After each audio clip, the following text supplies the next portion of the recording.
तरह से पिछले 1 वर्ष तक प्रदेश की परिस्थितियां रही हैं कोरोना के कारण, और सारी आर्थिक स्थिति सभी तरफ से खराब रही।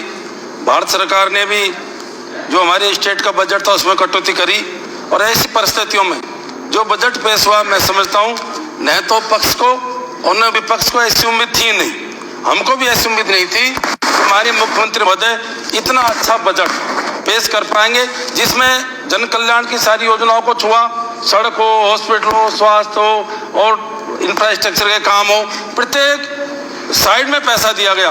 मैं समझता हूं कि जो जो विधायकों ने जो डिमांड अपनी रखी, हमने स्वयं ने भी रखी, अधिकतर उन डिमांडों को पूरा किया गया।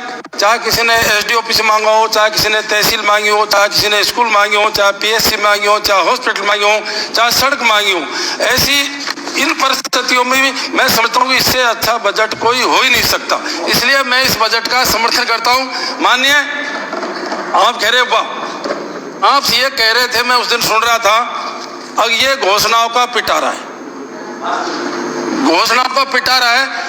मेरा निवेदन है, ये तो आप मान रहे हो घोषणा हुई है और घोषणाओं का पिटारा है, तो आपका पेट दर्द क्यों कर रहा है बताओ भाई? तो अगली बार बजट पेश और हमारी घोषणाएं पूरी नहीं हो, फिर कहना कि आपने घोषणाएं पूरी नहीं करी। हम जो जो हमारी घोषणाएं हुई हैं उन सबको पूरी करेंगे, और आप इस बार प्रतिपक्ष को कोई ऐसा चांस नहीं मिला, आपको भी बिल्कुल उम्मीद नहीं थी अगर ऐसा बजट आ सकता है। ऐसा बजट आया, इसलिए हम सब मिल करके आपको भी समर्थन करना चाहिए और हम भी इसका समर्थन करते हैं। मान्यवर आपको मंत्री बनाने की घोषणा की नहीं, आपको मंत्री बनाने की घोषणा की नहीं, 2 साल को इतना, मेरे को इतनी उम्मीद नहीं थी। यदि मैं बहुत लंबी लिस्ट पकड़ा था, आज फिर मांग रखूंगा, मैंने जो मांगा उससे ज्यादा दिया, सबको दिया। मान्यवर अब आपकी बात सुन लो सर, आपकी बात सुनो। मान्यवर पिछले 6-7 साल से इस देश के अंदर बीजेपी की सरकार है, और जब से बीजेपी की सरकार है पूरे देश में अराजकता का माहौल है, चाहे धर्म के नाम पर, चाहे जाति के नाम पर। मेरा आपसे निवेदन है, सब आप पे ऐसे ऐसे फैसले आप लोगों ने किए हैं। आपने नोटबंदी का फैसला किया, क्या हुआ उसमें? गरीबों का, मध्यम वर्ग का सारा पैसा जमा पूंजी बाहर निकलवा ली। आपने जीएसटी का फैसला किया, आपने छोटे व्यापारियों को बर्बाद कर दिया। आपने निजीकरण का, मेरा निवेदन सुन लो, निजीकरण का जो फैसला किया उसको बढ़ावा दिया, उसका सबसे ज्यादा प्रहार हुआ पब्लिक सेक्टर को बेचने का, तो हमारे एसटी एससी ओबीसी के लोगों पे हुआ। आपने हमारी नौकरियां छीन ली। मैं आपको निवेदन करना चाहूंगा, ये गरीब तबके के लोग, ये एसटी एससी के लोग, ये जो पढ़ना सीखे ने, खेती के बाद में इनका एक उद्देश्य था, हम पढ़े लिखे और नौकरी करें। लेकिन जिस तरह का माहौल आपने बढ़ा दिया, पब्लिक सेक्टर सारे, Coal India, HAL India, BEL India, railway, हवाई जहाज, सबको धीरे धीरे सारे पब्लिक सेक्टर को 50-60 पब्लिक सेक्टर इस देश के अंदर थे जो बहुत लंबे कार्यकाल के अंदर हमारी सरकारों ने बनाए थे। आप एक को खत्म करते जा रहे हो, आप हमारी नौकरियां खत्म करते जा रहे हो। अरे एक तरह से आप आरक्षण को खत्म करते जा रहे हो। मैं निवेदन करना चाहूंगा, इनडायरेक्ट आरक्षण, सीधा तो आप लोगों की हिम्मत है नहीं, सीधी हिम्मत आप लोगों की है नहीं। और दूसरा, अब हमारा इधर देखो 50,000 नौकरियां माननीय मुख्यमंत्री महोदय ने निकाली, इस परिस्थिति में भी पिछली बार भी भर्तियां करी हैं, और इसका सबसे ज्यादा यदि फायदा होता है नौकरियों को तो हम गरीब तबके को होता है। मान्यवर अब एक और आपने बहुत बड़ी बात कर दी, कई साथियों को पता है, कईयों को नहीं है। बड़े पदों पर हमारे लोग नहीं पहुंचते, हम पहुंचे केवल आरक्षण की वजह से, सेक्रेटरी लेवल तक पहुंचे। आपने एक अलग से सिस्टम चला दिया, लेटरल एंट्री। ये क्या है भाई? लेटरल एंट्री क्या है? चूरू से माननीय सदस्य साहब, लेटर एंट्री क्या है? सीधा जॉइंट सेक्रेटरी के पद पे पोस्टिंग।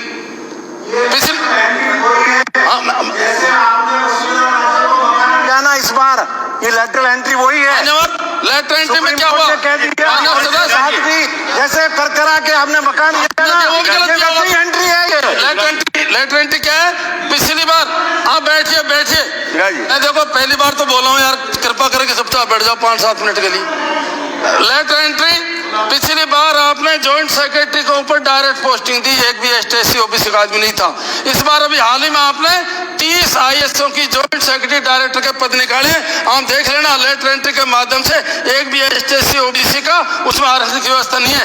एक तरह से आप हमारा आरक्षण खत्म करते जा रहे हो और बात करते हो ST/SC OBC का भला कर रहे हैं। ये बड़ी सोची समझी नीति के तहत देश के कुछ पूंजीपति लोग, गिने चुने लोग हैं और उनके लिए सारी की सारी पॉलिसी आपकी चल रही है।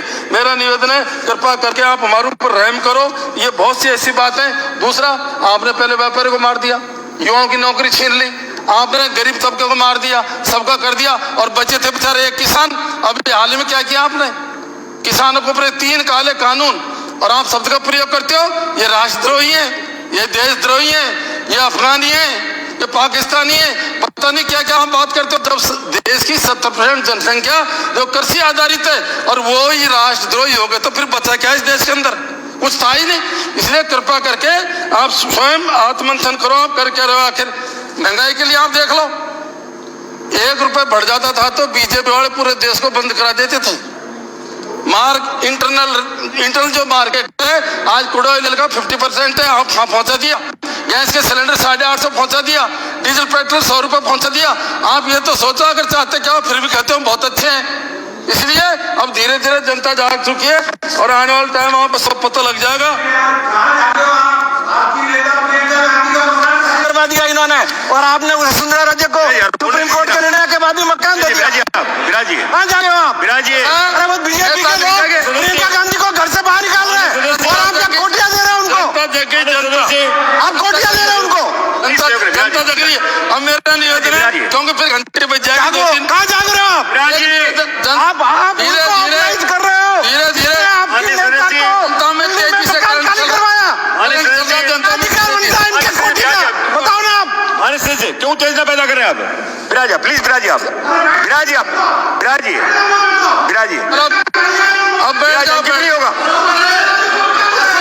विराजिए। अब मेरा निवेदन है मान्यवर, एक बात मैं जिसके लिए सबको दोषी मानता हूँ।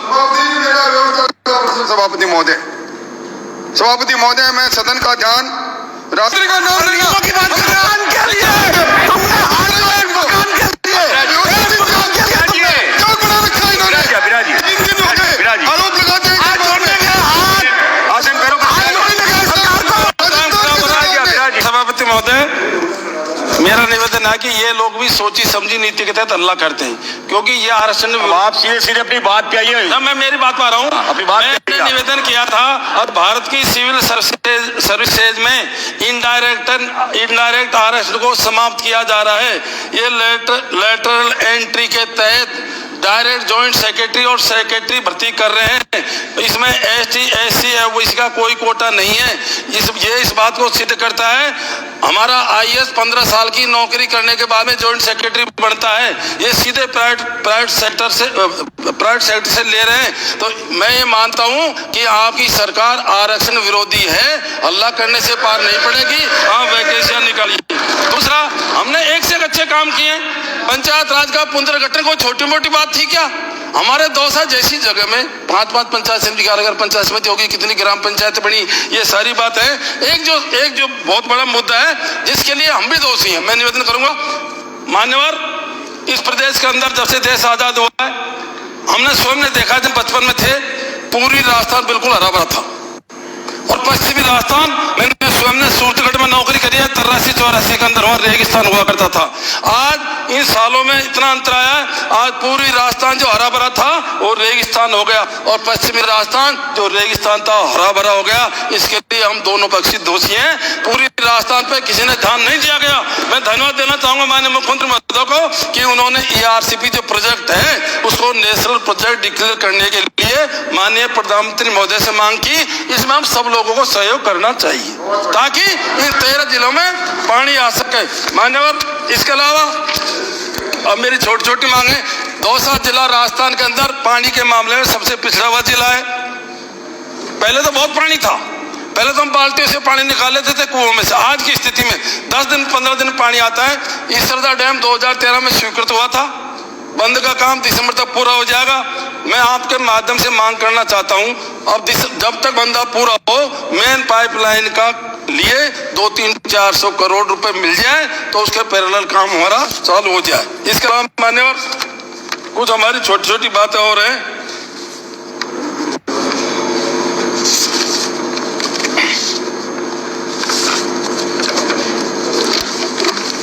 मानव एक हमारे क्या कोई ST SC के बहुत से ऐसे मुद्दे हैं जिनके लिए हम लगातार लोग बाग मांग करते रहते हैं, हमारे लोग भी सब मिलते रहते हैं, लेकिन उनमें क्या है कि सफलता कभी मिलती है कभी नहीं मिलती है, क्योंकि इनकी भावना तो ज़्यादातर ठीक है नहीं। हम ये चाहते हैं कि हमारे जो राष्ट्रीय रजिस्टर है वो सब जगह लागू, और कार्मिक विभाग इसके लिए बीच बीच में ऑर्डर भी जारी करता रहता है। हाल ही में 19/5/20 को भी कार्मिक विभाग ने एक राष्ट्रीय रजिस्टर के लिए संगारण के लिए एक आदेश जारी किया था। लेकिन शर्म की बात है कि कार्मिक विभाग उनके लिए तो आदेश जारी करता रहता है, लेकिन स्वयं का आज तक रजिस्टर है। तो पहले तो कार्मिक विभाग सुधार करे उसमें, भाई खुद का तो जारी कर दो कम से कम। इसके अलावा जब माननीय मुख्यमंत्री थे 2013 के अंदर हमारे बच्चों के लिए 19,000 पद निकाले थे LDC के ग्राम पंचायतों में, उसमें 9,000 की भर्ती तो हो गई थी और 10,000 की भर्ती आज तक बका है। मैं आपके माध्यम से मांग करता हूं, वो बच्चे रोज सड़कों पे घूम रहे हैं, उनकी जो डिमांड है उसको भी पूरा किया जाए। वैसे मेरा क्षेत्र के अंदर बहुत कुछ माननीय मुख्यमंत्री ने दिया है, लेकिन इसके अलावा फिर भी 2-4 चीज और है, क्योंकि उद्योग के धंधे भी नहीं है, पूरे राजस्थान में उद्योग के धंधे भी नहीं है। जिस तरह से 2 क्लस्टर का भी घोषणा करिए, इसी प्रकार दौसा के आसपास बड़ा औद्योगिक क्षेत्र एक घोषित किया जाए ताकि हमारे लोगों को रोजगार मिल सके। इसके अलावा एक हमारे लवान में कॉलेज का मामला है, नांगल राजस्थान में CSC का मामला है। ये सारी की सारी मांग वैसे मैंने माननीय मुख्यमंत्री महोदय को दे दी है, और पिछली बार जो हमने दिया उन्होंने सब कर दी। मुझे उम्मीद है कि वो इस बार बजट जब रिप्लाई करेंगे ये सारी चीजें हमें देंगे।